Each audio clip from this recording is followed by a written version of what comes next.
السلام علیکم dear students, آج کا ہمارا ٹاپک ہے قانون مساویہ افادہ مقتدم کے مفروضات۔ قانون مساویہ افادہ مقتدم ہوتا ہے کہ ایک صارف دو اشیاء کے اوپر زر کی اکائیوں کا استعمال اس طرح سے کرتا ہے کہ زر کی ہر آخری اکائی سے حاصل ہونے والا جو افادہ مقتدم ہوتا ہے وہ آپس میں برابر ہو جاتا ہے۔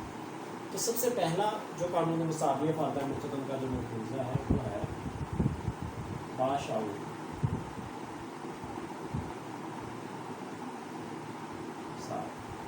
ایک جو صارف ہونا چاہیے وہ باشعور ہونا چاہیے، عقل مند ہونا چاہیے۔ اس کا مطلب ہے کہ وہ پیسوں کی ڈسٹریبیوشنز کو جانتا ہو، اس کو بجٹنگ کا پتہ ہو کہ کس طرح سے ہم نے اپنے پیسوں کا استعمال کرنا ہے اور زیادہ سے زیادہ جو ہے وہ افادہ حاصل کرنا ہے۔ جب صارف جو ہوتا ہے وہ زیادہ سے زیادہ افادہ حاصل کرتا ہے تبھی تو وہ صارف کا توازن ہوتا ہے آپ کے پاس۔ اس کا مطلب ایک صارف کا باشعور ہونا بہت ضروری ہوتا ہے۔ اس کے بعد سیکنڈ ہے عددی پیمائش، کہ آپ جو ہے وہ اعداد میں جو ہے وہ افادے کو ظاہر کر سکتے ہیں، آپ زر کے افادے کو ظاہر کر سکتے ہیں۔ آپ جب افادیت کو اعداد میں ظاہر کریں گے تبھی تو میئر کر سکتے ہیں اس کو۔ تو اس کا مطلب ہے افادہ کی یہاں پر جو پیمائش ہوگی وہ عددی ہوگی، اسی لیے ہم اس کو کارڈینل جو ہے وہ اپروچ کا نام دیتے ہیں۔ اس کے بعد ہے افادہ مقتدم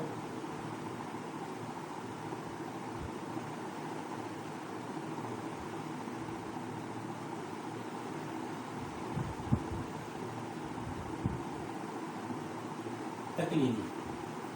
جب ہم نے گوشوارہ اس کا بنایا تھا تو اس کے اندر ہم نے دیکھا کہ شے کا جو افادہ مقتدم تھا وہ آہستہ آہستہ گرتا چلا جاتا ہے، کیونکہ وہ فالو کرتا ہے قانون تقلیل افادہ مقتدم، کیونکہ وہ اسی کی بیس پر بنتا ہے کہ آپ جب جیسے جیسے کسی شے کی اکائیوں کا استعمال کرتے جاتے ہیں تو صارف جو ہوتا ہے اس کا افادہ مقتدم جو ہوتا ہے وہ گرتا چلا جاتا ہے۔ تو سیم اس کے اندر بھی ایسے ہی ہوتا ہے کہ افادہ مقتدم جو ہوگا وہ آپ کے پاس تقلیدی فارم میں ہوتا ہے۔ نمبر 4 ہے آپ کے پاس آپ جتنی بھی اشیاء کا استعمال کرتے ہیں، جتنی بھی چیزوں کا استعمال کریں گے ان سبھی کے افادے کو جو ہے وہ آپ جمع کر سکتے ہیں، آپ ان کا کمپیریزن کر سکتے ہیں۔ تو اس کا مطلب ہے کہ افادیت جو ہوگی یہاں پر جمع کی جا سکتی ہے، یعنی کہ کل افادے کی فارم میں آپ اس کو فائنڈ آؤٹ کر سکتے ہیں۔ نمبر 4 ہو گیا۔ 5 ہے زر کا افادہ ہے پیسے کی جو قدر ہونی چاہیے، زر کی جو ویلیو ہونی چاہیے، زر کی جو افادیت ہونی چاہیے اس کے اندر کوئی تبدیلی نہ، کیونکہ جیسے ہی مارکیٹ کے اندر پرائسز چینج ہوتی ہیں، پرائسز بڑھ گئی تو زر کی افادیت کم ہوگی، پرائسز کم ہوگی تو زر کی افادیت میں اضافہ ہو جائے گا۔ تو قیمتیں بڑھنے سے جو پیسے کی قدر ہوتی ہے کم ہو جاتی ہے اور قیمت کم ہونے سے پیسے کی جو قدر ہوتی ہے وہ زیادہ ہو جاتی ہے۔ تو اس کا مطلب ہے زر کی جو افادیت ہے اس کے اندر جو ہے وہ تبدیلی نہ ہو۔ نمبر 6 ہے آپ کے پاس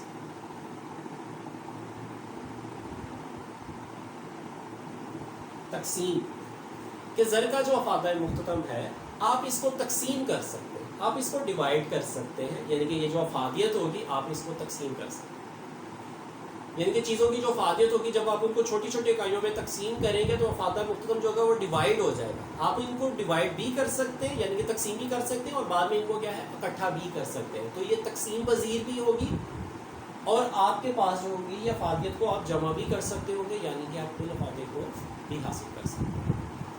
اس کے بعد ہے یہ تو تھے قانون مساویہ افادہ مقتدم کے مفروضات۔ اس کے بعد نیکسٹ ہے آپ کے پاس حدود یا لمیٹیشنز، یعنی کہ وہ جگہ جہاں پر قانون مساویہ افادہ مقتدم جو ہوتا ہے وہ اپلائی نہیں ہوتا۔ تو سب سے پہلے ہے عددی پیمائش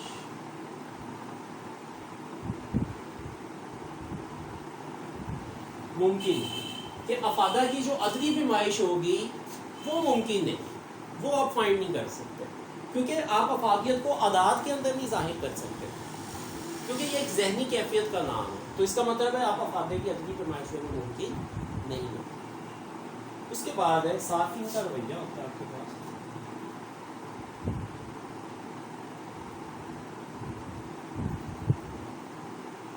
ہم جب اس ٹاپک کو پڑھتے ہیں تو ہم دیکھتے ہیں کہ صارفین جو ہے بڑے محتاط انداز کے ساتھ پیسہ خرچ کرتے ہیں تاکہ ان کا فائدہ جو ہے وہ زیادہ سے زیادہ ہو.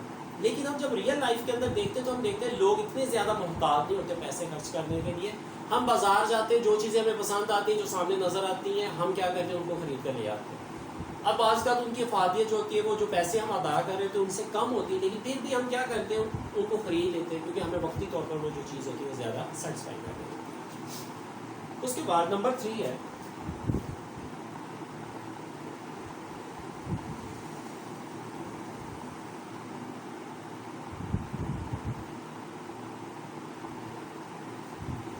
عرصہ وقت.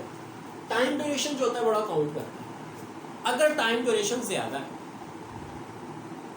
بعض چیزیں ایسی ہوتی ہیں جب وہ زیادہ ٹائم آپ ان کو استعمال کرتے ہیں تو ان کی افادیت بہت لانگ رن میں چلتی ہے, لیکن بعض اوقات ایسی چیزیں ہوتی ہیں ابھی یوز کرنا شروع کیا تبھی خراب ہو جاتی ہے. تو کسی بھی چیز کی افادیت کے بارے میں ایگزیکٹ آپ ڈیٹا جو ہے وہ کلیکٹ نہیں کر سکتے, ایگزیکٹ ایسٹیمیشنس نہیں لگا سکتے, تب تک آپ کو سیٹسفائی کریں. اسی لیے عرصہ وقت کے حوالے سے افادیت میں جو ہوتی ہے وہ رد و بدل ہوتی رہتی ہے. اس کے بعد نمبر 4 ہے آپ کے پاس تقسیم نا تقسیم ہوگی.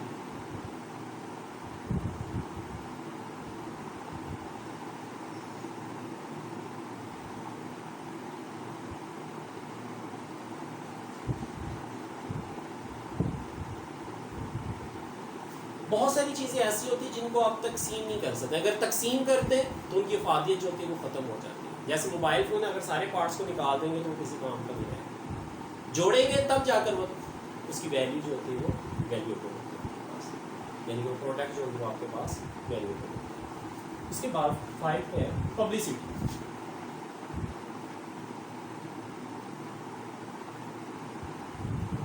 ہم بہت ساری مارکیٹ میں سے جو خریداری کرتے ہیں وہ مارکیٹنگ کی وجہ سے کرتے ہیں. ہم کسی ایڈ میں دیکھتے ہیں, کسی مشہور ایکٹر جو ہوتا ہے وہ دیکھتے ہیں, یا کوئی مشہور سیلیبریٹ یعنی کہ شخصیت جو ہوتی ہے اس نے وہ چیز پہنی ہوئی ہو یا وہ اس کی پبلسٹی کر دیں, مارکیٹنگ کر دیں, تو پھر ہم ان چیزوں کو خرید لیتے ہیں.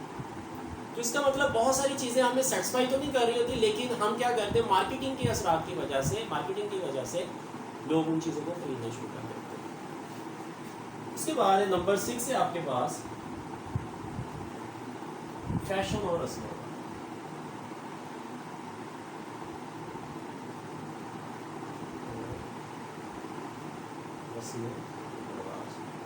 ہماری بہت ساری جو خریداری ہوتی ہے مارکیٹ کے اندر وہ فیشن اور رسم و رواج کی وجہ سے ہوتی ہے, نہ کہ ہم اسی لیے خریدتے ہیں کہ ہمیں وہ چیزیں سیٹسفائی کر رہی ہوتی ہیں.